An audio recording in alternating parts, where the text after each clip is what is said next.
Madame la présidente du jury, messieurs du jury, regardez derrière moi. Il y a un monde fou. Oui, le monde est fou. Tout le monde le dit. Mais comme le monde est fou, qu'importe ce qu'il dit. Tout le monde est fou.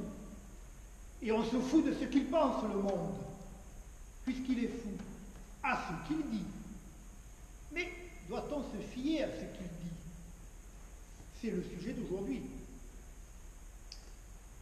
Les Français enferment quelques fous dans une maison pour se persuader que ceux qui sont dehors ne le sont pas.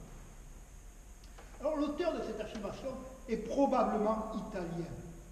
En effet, une loi votée en Italie il y a 40 ans a sonné le glas des hôpitaux psychiatriques qui depuis ont disparu dans ce pays. Mais puisque le sujet précise les Français, nous limiterons notre réflexion à notre pays.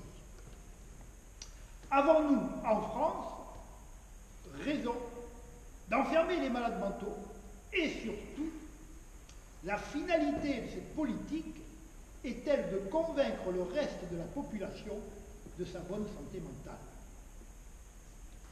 C'est un vaste problème, vous en conviendrez. Autant dire que nous ne sommes pas sortis de l'auberge. Et si nous ne sommes pas sortis de l'auberge, c'est que nous sommes dans une auberge. La preuve que nous sommes dans une auberge. Ici, à la barre, on passe les témoins sur le grill. Là-bas, dans ce box, les accusés sont invités à se mettre à table. Le ministère public qui leur fait face va faire en sorte que les accusés dégustent. Et quand l'avocat général se lève, c'est que les carottes sont cuites. Surtout que la partie civile a déjà rajouté son grain de sel. D'ailleurs, à la fin, le jury rend son verdict et l'addition est souvent très salée. Mais avant de réclamer l'addition, voyons un peu ce qu'il y a au menu. En entrée, je vous propose une brève définition de la folie, accompagnée de son volet social. Suivra une présentation des maisons accueillant les fous, avec un trio de sauces au sésame pour leur en permettre l'accès. En guise de trou normand, nous savourerons une déferlante de siphonnés dans la ville. Puis, le plat de résistance. Un assortiment de cervelles en liberté, délicatement nappé d'égalité. Et nous terminerons par un dessert aux saveurs mélangées qui nous ramènera à la réalité. D'abord, soyons clairs. Les psychiatres ne parlent plus de folie, mais de troubles psychiques. Pour eux, un fou est un malade mental, c'est-à-dire une personne atteinte de troubles mentaux. Et les sociétés humaines s'attachent à réserver un traitement adapté à ceux qu'elles désignent comme fous, afin, 1, de protéger l'individu contre lui-même, 2, de protéger autrui contre les agissements du fou, 3, de protéger la société et l'ordre public. Certes, la folie sociale n'est pas reconnue par le corps médical, mais elle est définie par les règles qui gouvernent la société à chaque époque. Ainsi, on a pu considérer comme fou celui qui dilapide sa fortune, celui qui est mystique au-delà du raisonnable, ou simplement l'opposant politique jugé trop actif. Et tout le monde se souvient des internements psychiatriques dans la Roumanie de Ceausescu ou les goulags dans l'ex-Union soviétique. Mais revenons en France. Qu'en est-il de l'enfermement des fous aujourd'hui? L'internement en hôpital psychiatrique intervient de 3 manières. Il y a d'abord les soins psychiatriques libres, quand la personne est hospitalisée pour les troubles mentaux, avec son consentement. Ensuite, il y a les soins psychiatriques à la demande des tiers, internement sous contrainte, envisagés quand les troubles mentaux d'une personne imposent des soins immédiats et rendent impossible son consentement. Par exemple, La personne suspecte d'avoir déclenché l'incendie qui a tué 10 personnes rue Erlanger à Paris début février avait été internée 13 fois en 10 ans à la demande de sa famille. Enfin, les soins psychiatriques peuvent être décidés par un représentant de l'État. Pour une personne atteinte de troubles mentaux compromettant l'ordre public ou la sécurité des personnes. C'est la décision du préfet ou du maire. Et les personnes internées à la demande d'un tiers ou sur décision de l'État font l'objet d'une période d'observation de 3 jours, au terme de laquelle le psychiatre propose une prise en charge appropriée. Mais d'autres maisons peuvent héberger des fous. Laissez votre imagination vagabonder et vous pourrez répertorier les sectes et les communautés religieuses, les casernes, certains groupuscules politiques, les émissions de télé-réalité, des assemblées de véganes, les clubs survivalistes, voire des camps naturistes.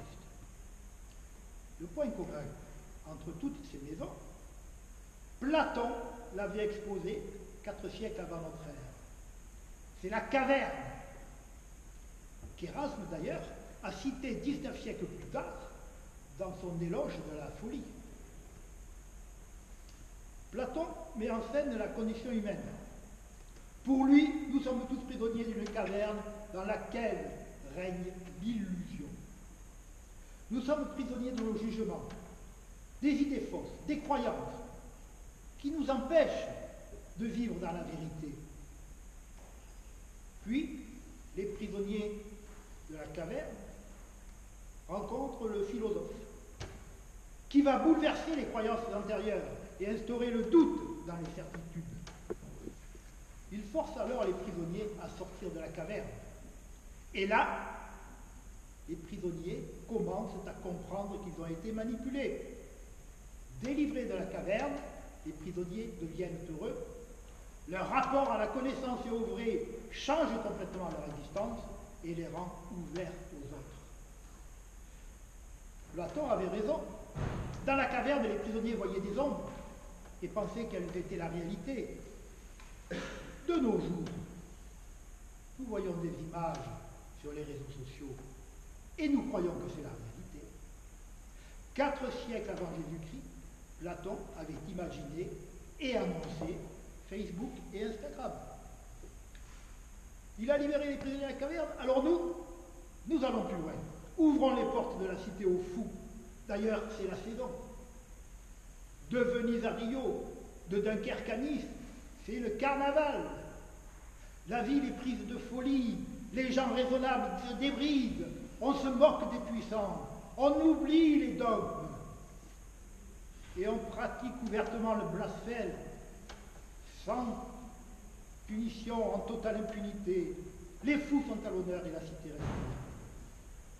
Et puis, quand le carnaval est fini, quand la fête est consommée, chez nous, quand la feria se termine, quand dans le désert du Nevada, le Burning Man est consumé, que deviennent les gens raisonnables, dégrisés, revenus à la réalité de leur vie? Ont-ils exorcisé leur peur de sombrer un jour dans la folie ou dans le gâtisme? Se sentent-ils plus à l'abri quand les fous sont retournés entre leurs 4 murs? Après l'illusion de la fête, vient le temps du retour à la réalité.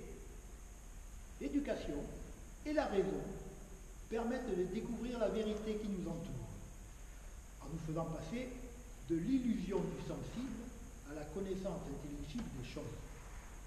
De l'illusion du sensible à la connaissance intelligible des choses.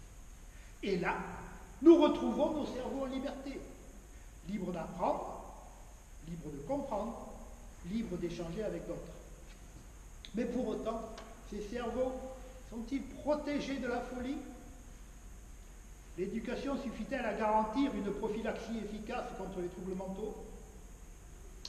Vérifions-le par une expérience. Donnez-moi une jeune fille qui nous servira d'appât.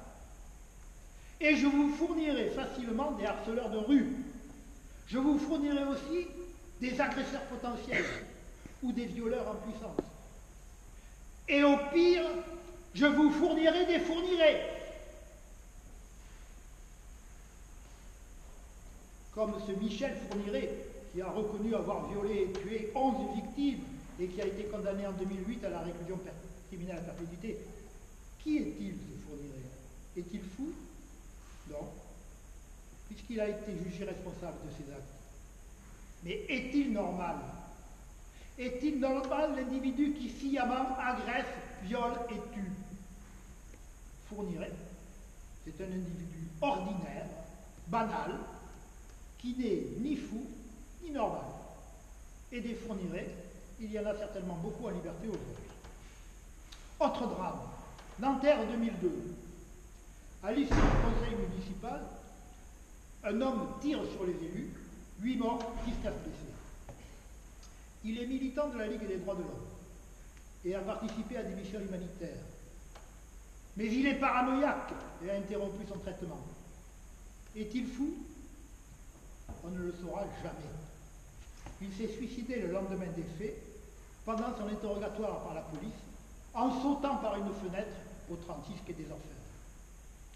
Bref, vous le constaterez, même si tous les fous étaient enfermés et empêchés de nuire, il reste que dehors, autour de nous, à côté de nous, parmi nous, des individus que l'on peut qualifier de normaux, ou à défaut d'ordinaires, sont potentiellement capables d'accomplir des gestes fous.